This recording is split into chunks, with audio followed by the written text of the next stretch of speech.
bagaimana Al-Quran ini harus membawa dampak, memberikan kebahagiaan. Yaitu Allah Ta'ala berfirman, Allah itu benar-benar telah memberikan karunia, laqad mannallahu 'alal mu'minin, kepada orang-orang yang beriman, orang mukmin. Nah, ketika Allah mengutus di tengah-tengah mereka rasulan min anfusihim, seorang rasul, yaitu Muhammad sallallahu alaihi wasallam, dari kalangan di tengah-tengah mereka, berasal dari mereka sendiri. Apa tugas rasul ini? Yang membawa ajaran, risalah untuk kebahagiaan umat manusia. Yatlu alaihim ayati, dengan 3 metode. Pertama, yaitu rasul itu membacakan kepada mereka ayat-ayat. Yang kedua, menyucikan jiwa mereka. Yang ketiga adalah mengajarkan kepada mereka kitab suci Al-Quran dan hikmah. Wa in kanu min qablu la fi dhalalin mubin, sesungguhnya mereka sebelum itu benar-benar dalam kesesatan yang nyata, ya. Jadi sebelum adanya risalah Islam ini, umat manusia itu berada dalam apa? Dalam kesesatan, dalam kesengsaraan, dalam kerugian. Baru setelah datang hadirnya Islam, hadirnya wahyu Al-Quran buat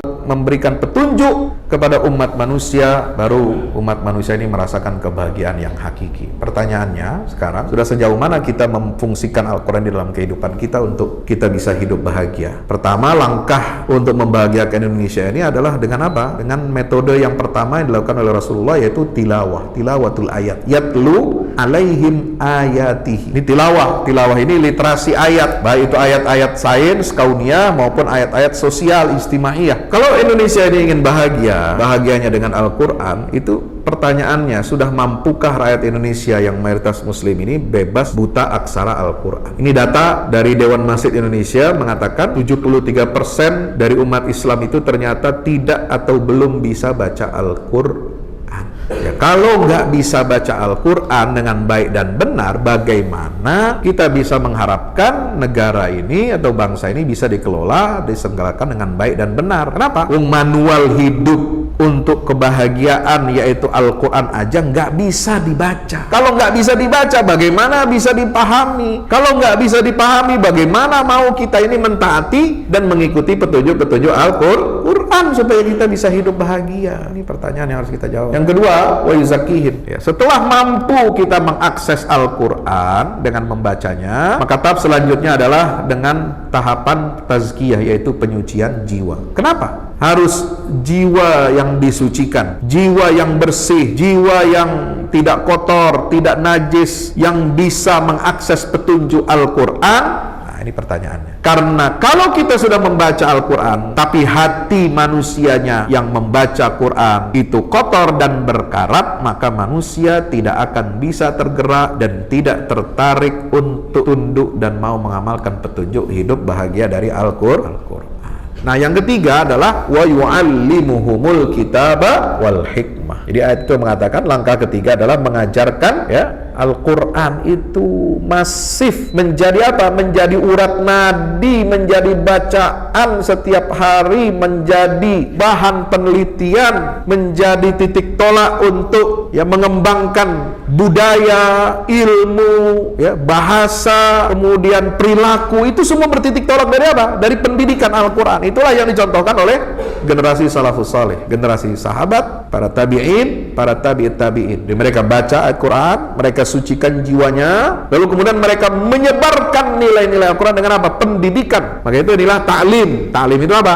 Penyebar luasan, ditanamkan di tengah masyarakat dalam seluruh sendi kehidupan melalui apa? Media yang terbaik adalah kurikulum pendidikan yang mengakar. Jadi pendidikan ini harus senantiasa apa? Diisi dengan apa? Nilai-nilai Al-Quran. Nah, inilah Indonesia emas yang kita cita-citakan, bagaimana mewujudkan janji Allah Subhanahu wa taala agar kita hidup bahagia dengan Al-Quran. Itu kuncinya dengan apa? Dengan menanamkan pendidikan Al-Quran dan mengikuti sunnah Nabi kita Muhammad SAW.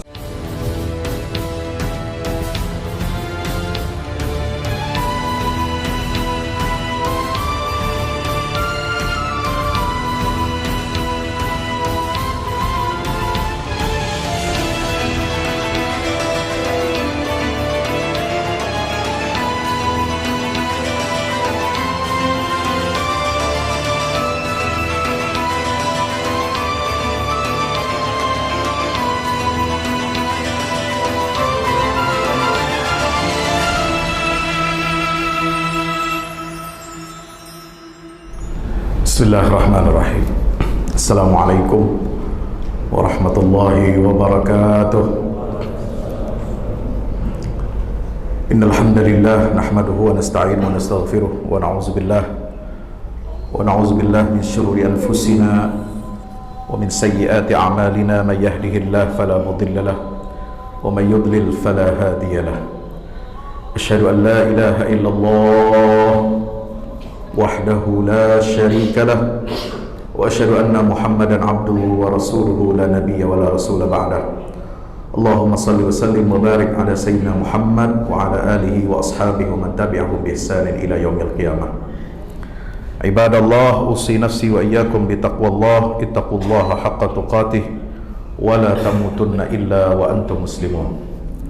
Bapak Ibu hadirin hadirat jamaah Masjid Al-Ikhlas yang insyaallah mudah-mudahan kita semua dirahmati Allah Ta'ala. Marilah kita menjadikan puji syukur kehadirat Allah Subhanahu wa Ta'ala, Allah yang telah mengizinkan kita dan memampukan kita untuk melangkahkan kaki menjalani ibadah zuhur di siang hari yang berbahagia ini. Karunia yang paling besar, nikmat yang paling indah adalah pada saat kita berjumpa dan berdialog langsung dengan Allah Subhanahu wa Ta'ala. Melalui apa? Melalui sholat kita. Karena sholat itu adalah sarana bagi kita untuk langsung menghadap Allah Subhanahu wa Ta'ala, langsung kita menyampaikan semua hajat kita, dan langsung kita senantiasa mensyukuri nikmat Allah Subhanahu wa Ta'ala dengan cara kita beribadah kepadanya. Pertama, sebelum saya mulai pengajian pada siang hari ini, saya ingin bertanya kepada saudara semuanya. Siapa di antara saudara yang bisa baca Quran? Bisa dalam artian ya bisa lah, walaupun nggak bagus-bagus amat. Coba angkat tangannya. Yang bisa baca Quran? Bisa baca Quran ya?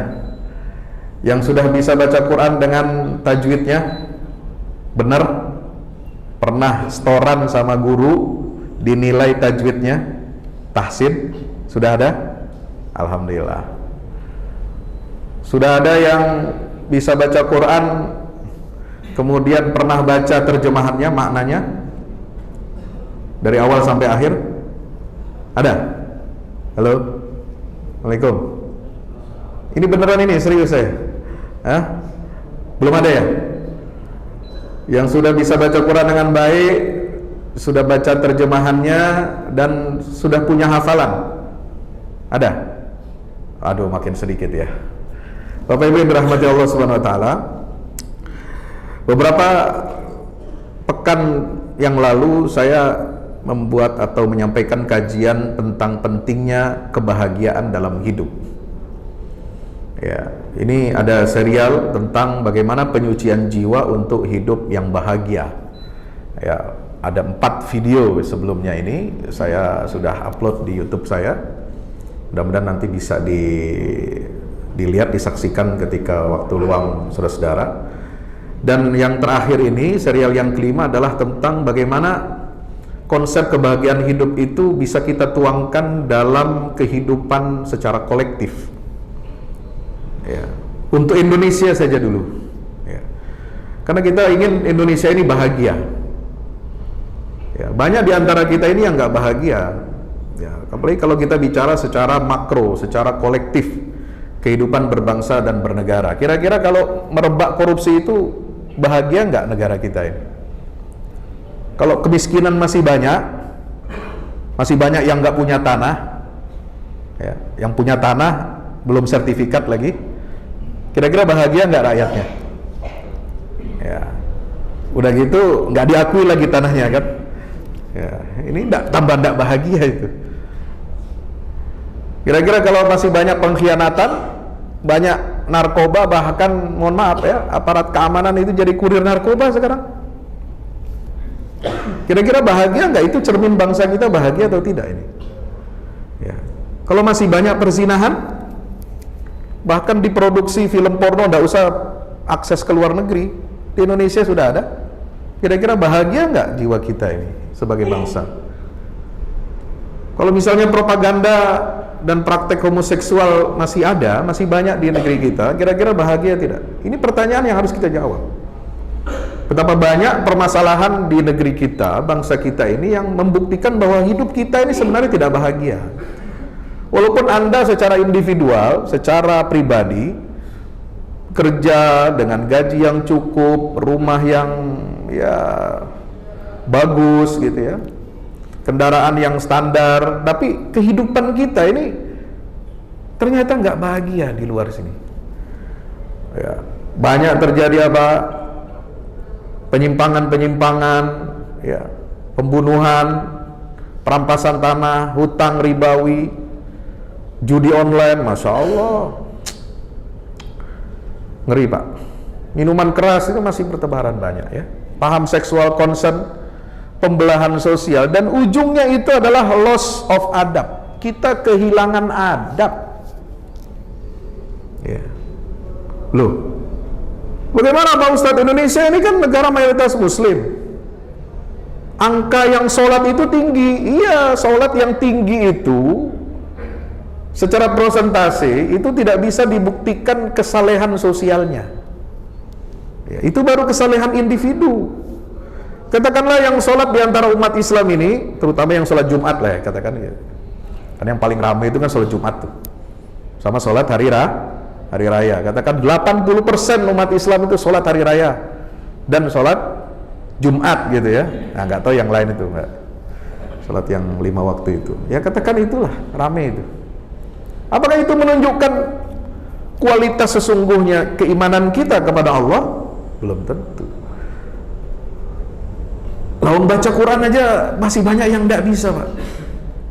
Ya, bagaimana Indonesia ini ingin hidup bahagia? Makanya saya selalu mendakwahkan itu bagaimana supaya kita bisa membahagiakan negeri ini dengan apa? Dengan Al-Quran. Kalau sekarang orang berbicara lantang, ya, pasang target Indonesia emas 2045, apa sih targetnya? Semua targetnya materi. Ya. Pembangunan ini, pembangunan itu, pendidikan ini, pendidikan itu. Ada enggak yang bicara tentang indikator kebahagiaan menurut agama? Secara spiritual? Tidak ada. Pemimpin kita semua yang berlaga dan akan berlaga dalam ajang pilpres nanti, itu semua rata-rata bicara tentang indikator apa? Indonesia yang ekonominya maju, apanya maju semuanya, pendidikannya dan sebagainya. Tapi bicara tentang agama enggak. Tapi kalau bicara tentang apa? Semangat menggunakan agama untuk politik, oh semangat itu. Ya. Paling hebat itu. Ya. Tapi kalau bicara tentang substansi agama diimplementasikan dalam program-program pembangunan, tidak ada. Ini lucu negeri ini. Ya, bangsa kita semangat bicara tentang agama, tapi hanya sampai kepada permukaan saja. Ya. Maka mari kita renungi firman Allah Subhanahu Wa Taala surah Ali Imran ayat 164. Apa kata Allah? Laqad manna Allahu 'alal mu'minin idz ba'atsa fihim rasula min anfusihim yatlu 'alaihim ayatihi wa yuzakkihim wa yu'allimuhumul kitaba wal hikmah wa in kanu min qablu la fi dhalalin mubin. Hadirin jamaah yang dirahmati Allah Subhanahu wa taala. Maka mari kita senantiasa ya jadikan Indonesia ini makmur bukan hanya dengan indikator ekonomi. Ya, indikator ekonomi itu banyak yang palsu. Ya. Ekonomi bergeliat hanya untuk kalangan menengah ke atas, tetapi menengah ke bawah mereka banyak yang mencerit. Ya, apalagi di tengah situasi ekonomi yang tidak menentu seperti saat ini. Ya. Maka mari kita bicara tentang bagaimana Al-Quran ini harus membawa dampak, memberikan kebahagiaan. Yaitu Allah Ta'ala berfirman, Allah itu benar-benar telah memberikan karunia, laqad mannallahu 'alal mu'minin, kepada orang-orang yang beriman, orang mukmin. Ya, ini karunia yang besar yang seharusnya memberikan dampak kebahagiaan. Ketika bagaimana? Ketika Allah mengutus di tengah-tengah mereka rasulan min anfusihim, seorang rasul yaitu Muhammad sallallahu alaihi wasallam, ya, dari kalangan di tengah-tengah mereka, berasal dari mereka sendiri. Apa tugas Rasul ini? Yang membawa ajaran risalah untuk kebahagiaan umat manusia, yatlu alaihim ayati, dengan 3 metode. Pertama, yaitu Rasul itu membacakan kepada mereka ayat-ayatnya. Yang kedua, menyucikan jiwa mereka. Yang ketiga adalah mengajarkan kepada mereka kitab suci Al-Quran dan hikmah. Wa in kanu min qablu la fi dhalalin mubin. Sesungguhnya mereka sebelum itu benar-benar dalam kesesatan yang nyata, ya. Jadi sebelum adanya risalah Islam ini, umat manusia itu berada dalam apa? Dalam kesesatan, dalam kesengsaraan, dalam kerugian, ya. Baru setelah datang hadirnya Islam, hadirnya wahyu Al-Quran buat memberikan petunjuk kepada umat manusia, baru umat manusia ini merasakan kebahagiaan yang hakiki. Pertanyaannya sekarang, sudah sejauh mana kita memfungsikan Al-Quran di dalam kehidupan kita untuk kita bisa hidup bahagia? Pertama, langkah untuk membahagiakan Indonesia ini adalah dengan apa? Dengan metode yang pertama yang dilakukan oleh Rasulullah, yaitu tilawatul ayat, yatlu alaihim ayatihi. Ya, ini tilawah ini literasi ayat, baik itu ayat-ayat sains kauniyah maupun ayat-ayat sosial istimaiyah. Bagaimana membangun peradaban yang mulia, peradaban yang utama, ya. Kadang-kadang kalau kita bicara sekarang, ini bulan Maulid Nabi, ya, Rabiul Awal, itu selalu bicara tentang mukjizat Nabi yang bersifat apa? Mukjizat yang bersifat di luar nalar, ya. Yang supranatural, yang di luar natural, ya. Mukjizat bisa membelah bulan, ya, kemudian keluar air dari celah-celah jarinya, bisa bicara dengan batu, dengan binatang, ya. Mukjizat apa lagi? Ya, bisa makanan itu menjadi banyak, berkah untuk orang-orang yang ada di sekeliling beliau, gitu. Padahal mukjizat Nabi itu yang paling besar adalah mukjizat Al-Quran. Al-Quran itu petunjuk isinya, bukan simsalabim, ya, menjadikan kita ini otomatis jadi umat Islam ini umat yang hebat, umat yang tidak bisa dikalahkan, otomatis terbentuk seperti itu dengan kita beriman. Enggak, ya. Nah, mukjizat Al-Quran itu mukjizat yang harus terus-menerus kita baca dan kita gali, ya, ilmunya dan pelajarannya. Untuk apa? Untuk kita membangun peradaban manusia ini menjadi peradaban apa? Peradaban yang penuh dengan keberkahan dari Allah Subhanahu wa Ta'ala. Tapi pertanyaannya, langkah pertama kita sudah lakukan apa belum? Ya, tilawah contoh tadi. Maka saya tadi awali dengan apa pertanyaan itu. Kalau Indonesia ini ingin bahagia, ya, bahagianya dengan Al-Quran, itu pertanyaannya, sudah mampukah rakyat Indonesia yang mayoritas muslim ini bebas buta aksara Al-Quran? Ya, ini data dari Dewan Masjid Indonesia mengatakan 73% dari umat Islam itu ternyata tidak atau belum bisa baca Al-Quran. 73%. Jadi dia bisa baca. Untuk buta aksara di Indonesia ini termasuk bagus, ya, sudah terbebas dari buta aksara. Literasi orang penduduk Indonesia ini bisa baca tulis itu termasuk angka yang tinggi, ya. Sejak pembangunan di era Orde Baru, ya, sekolah-sekolah dasar semua masif didirikan, ada pendidikan wajib 6 tahun, lalu 9 tahun, lalu 12 tahun, ya. Ya, rata-rata sekarang literasi orang Indonesia itu sudah tinggi, ya, mungkin lebih dari 90%. Beda misalnya dengan negara-negara Arab. Sampai tahun 70-an, 90-an bahkan di Mesir itu. Mesir itu negara Arab yang paling maju, yang paling pinter, ya, katakan di ukuran dari negara-negara Arab yang lain. Itu buta aksaranya itu masih tinggi di kalangan rakyatnya, ya, masih 60 sekian persen itu masih ada rakyat yang tidak bisa membaca dan tidak bisa menulis dibanding Indonesia itu. Tapi ya, mereka baca Quran, gitu. Nah, kalau di Indonesia terbalik, angka buta aksaranya sudah bagus, tetapi buta aksara Al-Quran ini belum bisa bebas. 73% umat Islam tidak bisa atau belum bisa membaca Al-Quran. 73% ini siapa? Ya, rakyat inilah. Wajar kalau wakil rakyatnya, apakah yang di DPRD, di DPR RI, kepala daerahnya, mulai dari gubernur, bupati, wali kota, camat, lurah, nggak bisa baca Quran.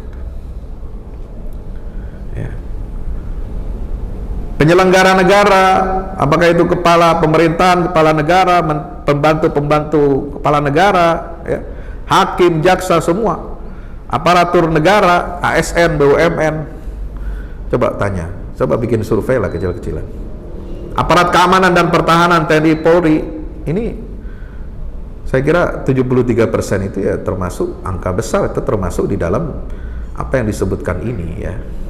Ya, kalau nggak bisa baca Al-Quran dengan baik dan benar, bagaimana kita bisa mengharapkan negara ini atau bangsa ini bisa dikelola, diselenggarakan dengan baik dan benar? Kenapa? Manual hidup untuk kebahagiaan yaitu Al-Quran aja nggak bisa dibaca. Gimana? Inna hadzal Qur'ana yahdi lillati hiya aqwam. Itu ayat yang populer. Surat Al-Isra ayat 10. Ya, apa ayat 9 tuh? Ayat 9 ya. Inna hadzal Qur'ana yahdi lillati hiya aqwam. Sungguhnya Al-Quran ini senantiasa memberikan petunjuk ke jalan yang paling lurus, yang paling bisa dijamin untuk orang itu menjadi bahagia. Itu makna lillati hiya aqwam. Ada lagi di surat Al-Maidah ya, di kalimat paling di akhir ayat 15 itu apa? Allah mengatakan qad ja'akum minallahi nurun wa kitabun mubin. Sungguh telah datang kepadamu cahaya dari Allah dan kitab yang berisikan mukjizat yang luar biasa, itulah Al-Quran. Di ayat 16 lanjutannya apa? Yahdi bihillahu manittaba'a ridwanahu subulas salam. Ya. Dengan Al-Quran itu, kitab yang nyata itu, Allah memberikan petunjuk kepada siapa saja yang mengikuti Al-Quran itu subulas salam, yaitu jalan-jalan menuju keselamatan dan kebahagiaan. Ya, jadi itu pasti itu Quran ini. Tapi gimana?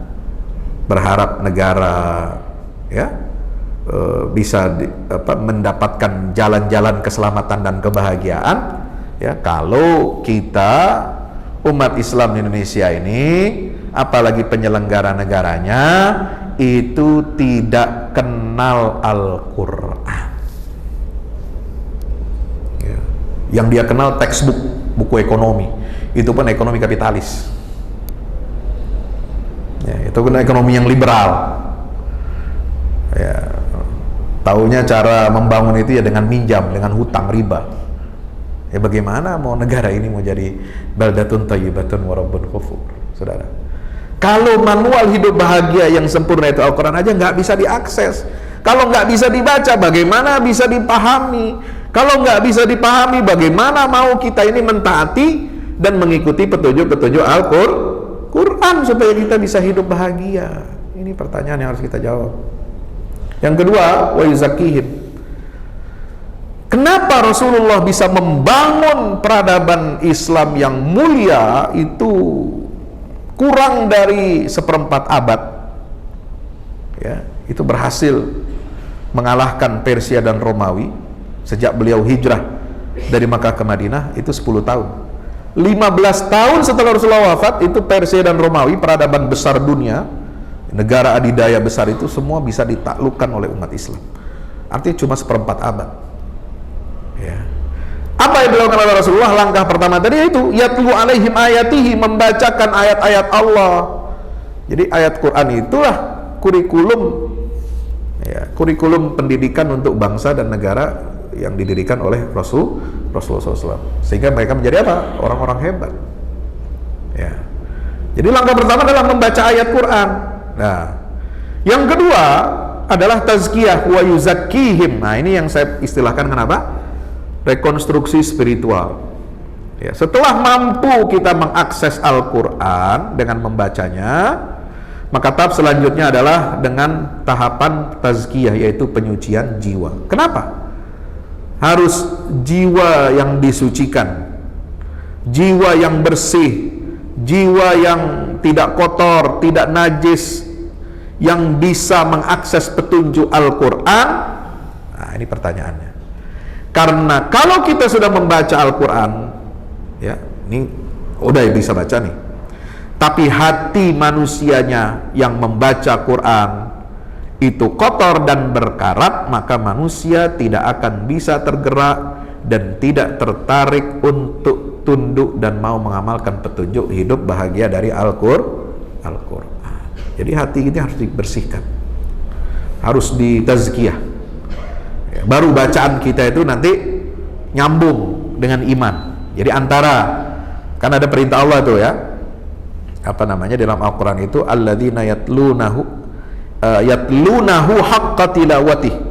Orang-orang beriman itu alladzina atainahumul kitab yatlunahu haqqa tilawatih. Orang-orang yang diberikan kepada mereka Alkitab, ya, yaitu untuk Yahudi Nasrani itu Taurat dan Injil, untuk umat Islam itu adalah Al-Quran. Yatlunahu haqqa tilawatih. Ciri orang beriman yang benar itu adalah mereka membaca ayat-ayat Allah itu dengan sebenar-benar bacaan, ya.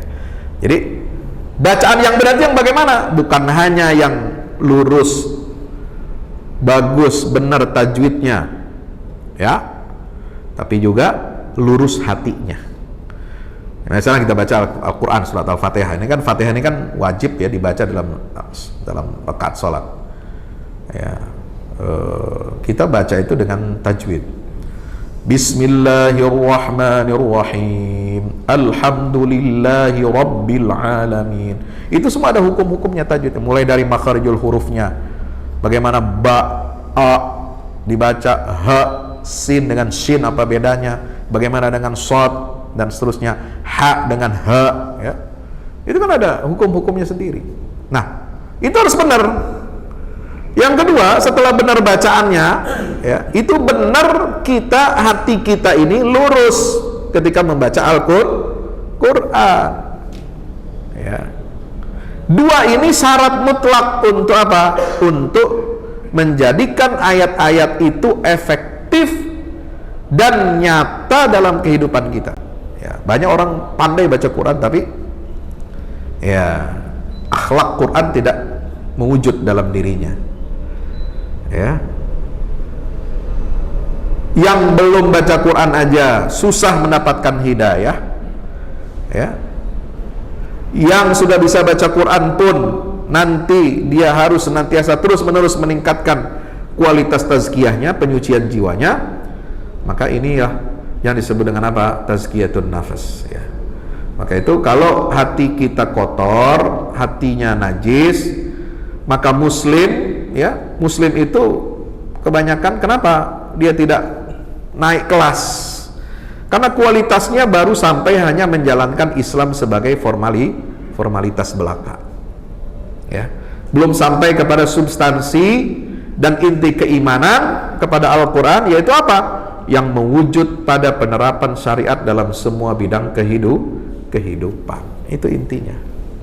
Nah, untuk bisa sampai kita ke arah situ, maka hati kita ini perlu dibersihkan. Hati kita perlu dijernihkan. Hati kita perlu apa? Treatment, ya. Sebagaimana Rasulullah dulu mengajarkan Al-Quran, itu sebelum diajarkan alif ba ta, cara baca Bismillahirrahmanirrahim, Alhamdulillahi rabbil alamin, itu ditanamkan dulu tazkiyah, ditanamkan dulu apa? Keimanan. Karena itu Abdullah bin Mas'ud mengatakan, kami dulu di zaman Rasulullah sebelum belajar Al-Quran, kami belajar dari Nabi tentang keimanan, ya. Jadi iman ditempa, ya, kepada Allah, kepada hari akhirat, kepada kitab, kepada Rasul, ya. Setelah kuat iman itu sambil jalan, maka baru kita pelajari Al-Quran. Nah, sekarang terbalik, ya, zaman kita sekarang orang belajar Quran, ya, tapi tentang imannya ini keteteran, ketinggalan, Ya, tidak sejalan gitu. Maka itulah di sini diperlukan tazkiyatun nufus, yaitu apa? Olah jiwa, atau bisa kita artikan juga spiritual healing. Ya, jadi spiritual kita ini harus disembuhkan. Jiwa kita harus disembuhkan. Kenapa? Karena banyak penyakit, banyak kotoran, banyak karat yang bersarang di hati kita. Nah, termasuk apa? Rasio yang harus dibimbing oleh wahyu, dengan menempa kesabaran, dengan menerima takdir, dengan kesungguhan dalam berjuang, ya, kesungguhan untuk tafaqquh fiddin, ya, berakhlak mulia dan gemar untuk berjihad di jalan Allah Subhanahu wa ta'ala. Inilah tazkiyatun nufus atau tazkiyatun nafsi. Nah, yang ketiga adalah wa yu'allimuhumul kitaba wal hikmah.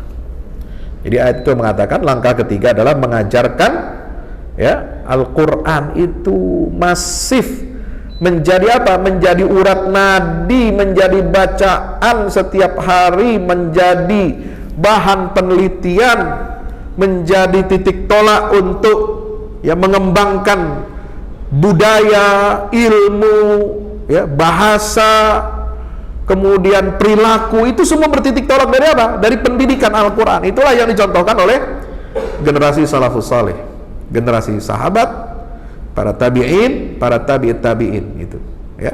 Jadi mereka baca Al-Quran, mereka sucikan jiwanya, lalu kemudian mereka menyebarkan nilai-nilai Al-Quran dengan apa? Pendidikan.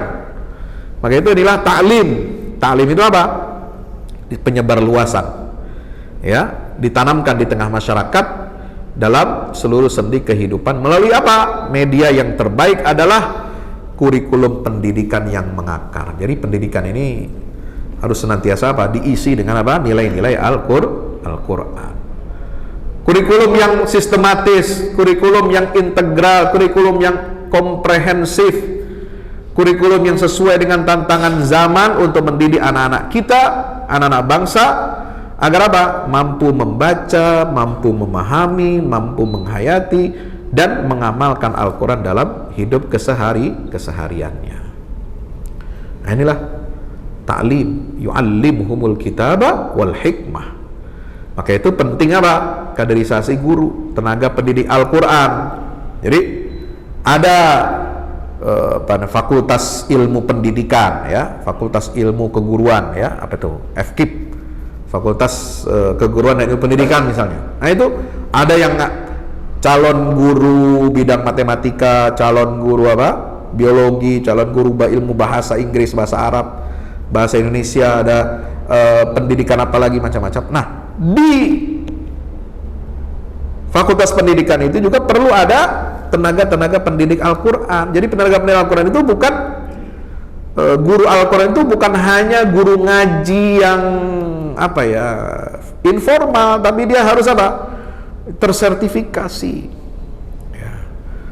Ada tunjangan sistemnya, sistem tunjangannya, sistem penggajiannya juga sama dengan guru-guru yang lain. Itu pendidikan guru. Jadi bukan seperti kita sekarang, guru Al-Quran itu ya sekedarnya aja, ya. Berapa Anda memberi apa honor buat guru Al-Quran? Ya seikhlasnya. Nah, itu nggak benar, itu seikhlasnya, ya. Kita gaji guru dengan apa namanya sertifikasi guru itu lumayan kok, gajinya besar. Lah kalau guru Al-Quran ya begitu-begitu aja, ya kan. Ini nggak boleh seperti itu, ya. Kenapa? Karena ini yang akan apa namanya menentukan, ya, kehidupan kita baik buruknya bangsa kita ini, yaitu dengan apa? Guru-guru, tenaga-tenaga pendidik Al-Quran yang menguasai metodologi pemahaman Al-Quran yang baik dan benar dalam tiap satuan pendidikan di negara kita. Maka itu perlu ada alokasi anggaran pendidikan Al-Quran yang terintegrasi dengan sistem pendidikan nasional. Perlu adanya kaderisasi ulama dan guru-guru pengajar Al-Quran di setiap jenjang pemerintahan itu. Nah, inilah Indonesia emas yang kita cita-citakan, ya. Bagaimana mewujudkan janji Allah Subhanahu wa taala agar kita hidup bahagia dengan Al-Quran, itu kuncinya dengan apa?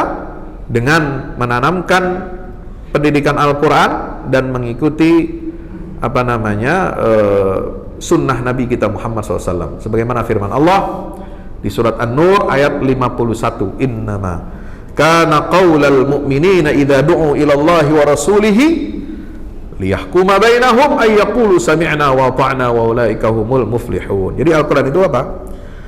Ada ungkapan al-muflihun, orang-orang yang beruntung, al-faizun, orang-orang yang menang, ya, mendapatkan kemenangan.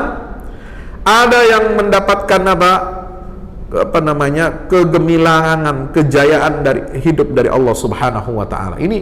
Itulah yang diungkapkan dalam surat An-Nur ayat 51, ya. Jadi orang, ya, sesungguhnya kata Allah yang merupakan ucapan orang-orang mukmin. Jadi orang-orang mukmin itu, ya, ucapannya itu kalau diseru untuk, ya, atau diajak untuk mengikuti, mentaati Allah dan Rasulnya, ketika Allah memutuskan suatu perkara hukum di antara mereka, apa ucapan orang beriman yang harus diucapkan? Cuma satu, sami'na wa ata'na. Kami dengar dan kami taati. Mereka itulah orang-orang yang beruntung. Ulaika humul muflihun. Siapa lagi orang yang beruntung? Di dalam surat An-Nur ayat 52 ayat berikutnya, wa may yuti'illaha wa rasulahu wa yakhshallaha wa yattaqhi fa ulaika humul faizun. Siapa orang yang taat kepada Allah dan Rasulnya serta takut kepada Allah, wa yattaqhi, dan bertakwa kepadanya. Jadi taat, kata kuncinya, takut dan takwa kepada Allah. Faulaika humul faizun. Mereka itulah orang-orang yang beruntung mendapatkan kemenangan. Nah itu.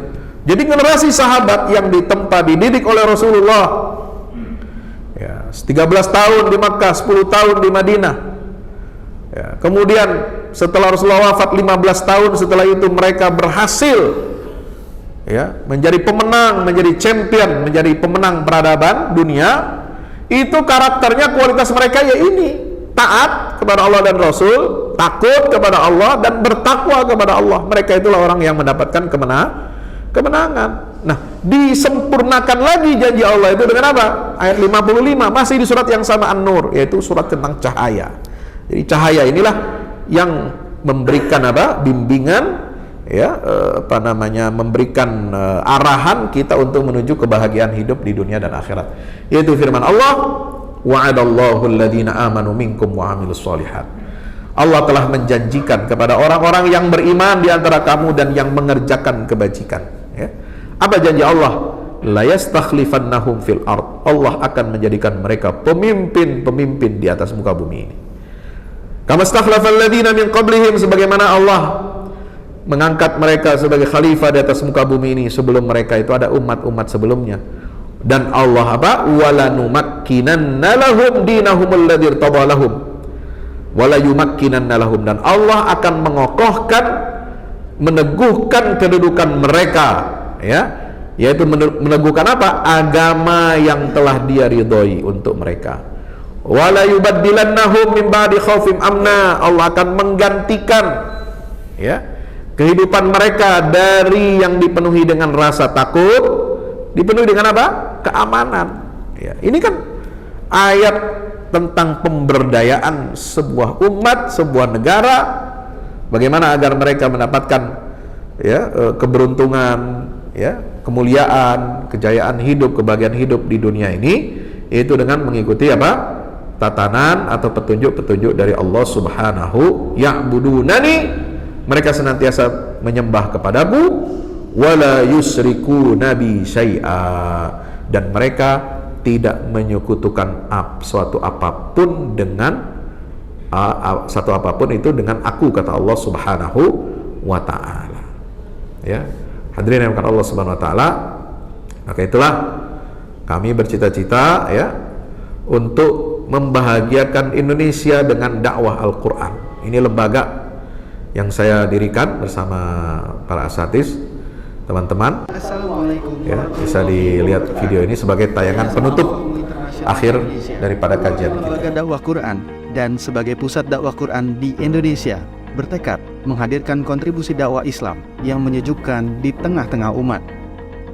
Kami menyadari adanya tantangan peradaban yang dihadapi saat ini. Untuk itulah Al-Fahmu Institute hadir bukan hanya mendidik, bukan hanya mengkader, tetapi juga menyiapkan insan yang dapat berperan menerjemahkan dakwah Quran dan meneruskan wasiat Rasulullah Shallallahu Alaihi Wasallam, yaitu dakwah yang rahmatan lil alamin. Al-Fahmu Institute memiliki visi dan misi, yaitu visi, tugas peradaban, mencetak para kader penghafal Al-Quran dan kader mufasirnya yang berperan menerjemahkan cetak biru Quran dalam dunia nyata adalah tugas peradaban kita semua. Misi, menjadi pusat dakwah kreatif yang berbasis Al-Quran, menjadi pusat kaderisasi guru tahfiz dan mufasir di ibu kota dan Indonesia, menjadi pusat dakwah Quran di bawah naungan Yayasan Al-Fahmu Internasional Indonesia.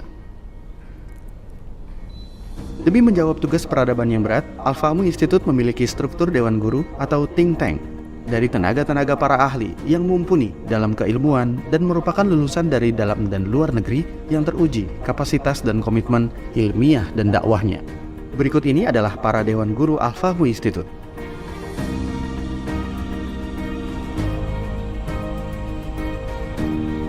Selain itu, Al-Fahmu Institute juga membuka perwakilan di beberapa daerah di Indonesia, di antaranya yaitu di Sumatera Utara, Kepulauan Riau, Jawa Timur, Kalimantan Timur, Papua Barat, dan Banten.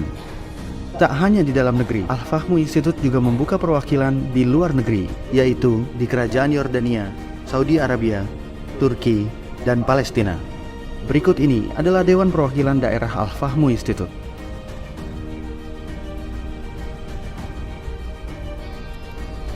Al-Fahmu Institute memiliki program-program unggulan demi menunjang lahirnya insan yang berkualitas dalam menjalankan amanah dan tugas mulia ini. Program pencetak hufaz. Program ini dititik beratkan kepada pusat pembibitan hafiz Al-Quran. Program dakwah kreatif. Program ini adalah pusat dakwah kreatif yang berbasis Al-Quran. Program kaderisasi guru. Program ini menitik beratkan kepada kaderisasi guru-guru tahfiz dan mufasir di Indonesia. Program layanan dakwah. Program ini dihadirkan untuk memberikan pelayanan dakwah Islam untuk umat. Program perekat ukhuwah. Program ini hadir berfungsi sebagai media perekat umat Islam ibu kota dan Indonesia. Selain program unggulan, Al-Fahmu Institute juga memiliki program nasional, di antaranya adalah program tebar wakaf 1 juta mushaf Quran, program tebar wakaf 1 juta tadabbur Quran aplikatif, program beasiswa 2.000 kader ulama tafsir di dalam dan luar negeri, program beasiswa 10.000 kader hafiz untuk fakultas umum di dalam dan luar negeri, program mencetak 1.000 kader mufasir, muhafiz untuk daerah pedalaman, program mencetak 5.000 rumah tadabbur Quran di daerah pedalaman, program 1.000 lumbung pangan wakaf untuk daerah miskin tertinggal, program tebar wakaf 1 juta paket buku ilmu Al-Quran dan khutbah Jumat, program televisi dan radio tadabbur atau TRT Quran. Al-Fahmu Institute juga memiliki program majelis tadabbur Quran, di antaranya Majelis Tadabbur Quran aplikatif, Majelis Tadabbur Quran Niaga. Tidak hanya berhenti di situ, Al-Fahmu Institute juga memiliki program kajian Islam eksekutif reguler.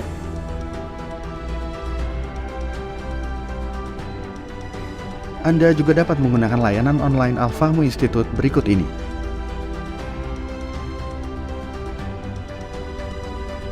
Al-Fahmu Institute juga menggalak kedermawanan sosial umat dengan menyalurkan bantuan darurat bencana alam di Turki dan mendatangkan imam Palestina ke Indonesia selama bulan Ramadan.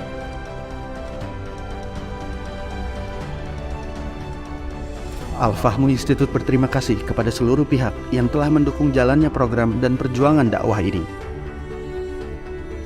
Peran Al-Fahmu Institute tidak berarti tanpa adanya dukungan dari umat semua. Untuk itu, Al-Fahmu Institute mengajak Anda untuk ikut serta dalam perjuangan dakwah ini dengan memberikan donasi untuk pembangunan gedung pusat dakwah Al-Fahmu Institute.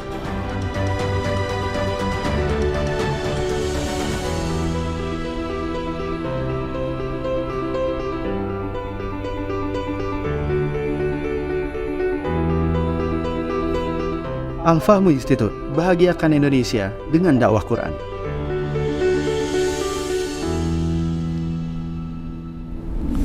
Baik, saya kira itu. Terima kasih Bapak-Bapak semuanya. Jadi program visi jangka panjang kita adalah bagaimana membahagiakan Indonesia dengan Al-Quran, ya. Mudah-mudahan ini bisa terwujud dengan izin Allah Subhanahu wa taala. Aqulu qouli hadza astaghfirullah li wa lakum. Wassalamualaikum warahmatullahi wabarakatuh.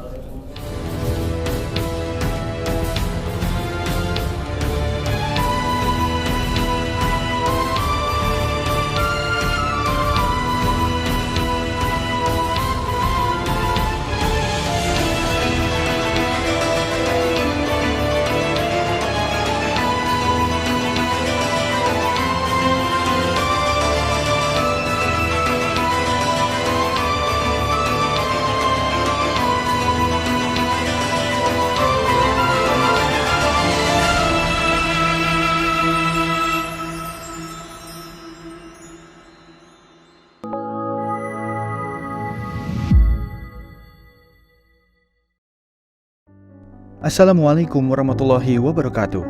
Di zaman dan era global yang semakin menuntut kita untuk terus bergerak, ada kebutuhan yang senantiasa harus kita penuhi dalam kehidupan kita. Zaman di mana segala kebutuhan terasa sangat mendesak. Salah satunya adalah kebutuhan sarana dakwah Al-Quran sebagai pusat peradaban. Al-Fahmu Institute hadir demi menjawab kebutuhan akan sarana dakwah Al-Quran di era masa kini. Kami melihat latar belakang yang ada untuk menjawab tuntutan seperti kebutuhan sarana dakwah Al-Quran yang meningkat di ibu kota, kebutuhan akan pusat pembibitan hafiz Al-Quran, kebutuhan pusat pengkajian Al-Quran, kebutuhan akan pusat dakwah kreatif berbasis Al-Quran, kebutuhan sarana media perekat umat Islam, ibu kota dan Indonesia, juga kebutuhan akan adanya sarana pusat kaderisasi guru tahfiz dan mufasir di ibu kota. Yayasan Al-Fahmu International Indonesia sedang membangun gedung pusat dakwah Quran yang berlokasi di Jalan Pengukiran 3, Pekojan, Tambora, Jakarta Barat. Gedung pusat dakwah Quran ini insya Allah akan menjawab tantangan dan kebutuhan akan sarana dakwah Al-Quran yang ada, seperti yang digagas oleh Direktur Al-Fahmu Institute, Kiai Haji Fahmi Salim MA, yaitu tugas peradaban kita semua adalah untuk berperan dalam menerjemahkan cetak biru peradaban, yaitu Al-Quran, dalam dunia nyata. Kami mengajak jamaah semua untuk ikut dalam perdagangan yang tidak merugi ini, sebagaimana yang disampaikan dalam Al-Quran Surat Fatir ayat 29-30, yang artinya, sesungguhnya orang-orang yang selalu membaca kitab Allah dan mendirikan sholat, dan menafkahkan sebahagian dari rezeki yang kami anugerahkan kepada mereka, dengan diam-diam atau terang-terangan, mereka itu mengharapkan perniagaan yang tidak akan merugi, agar Allah menyempurnakan kepada mereka pahala mereka, dan menambah kepada mereka dari karunia-Nya. Sesungguhnya Allah Maha Pengampun lagi Maha Mensyukuri. Gedung Pusat Dakwah Quran Al-Fahmu Institute terdiri dari 4 lantai, di mana di lantai 1 terdapat Masjid Quran Mulia, dan di setiap lantainya insya Allah diperuntukkan demi berlangsungnya tugas mulia dalam perjuangan dakwah Al-Quran.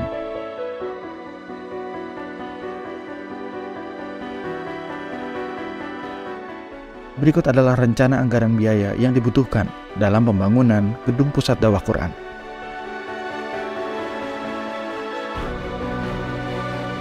Dalam kesempatan yang mulia ini, kami mengajak jamaah semua untuk ikut dalam gerakan sedekah Lailatul Qadar di setiap malam ganjil di bulan Ramadan. Salurkan melalui nomor rekening berikut ini.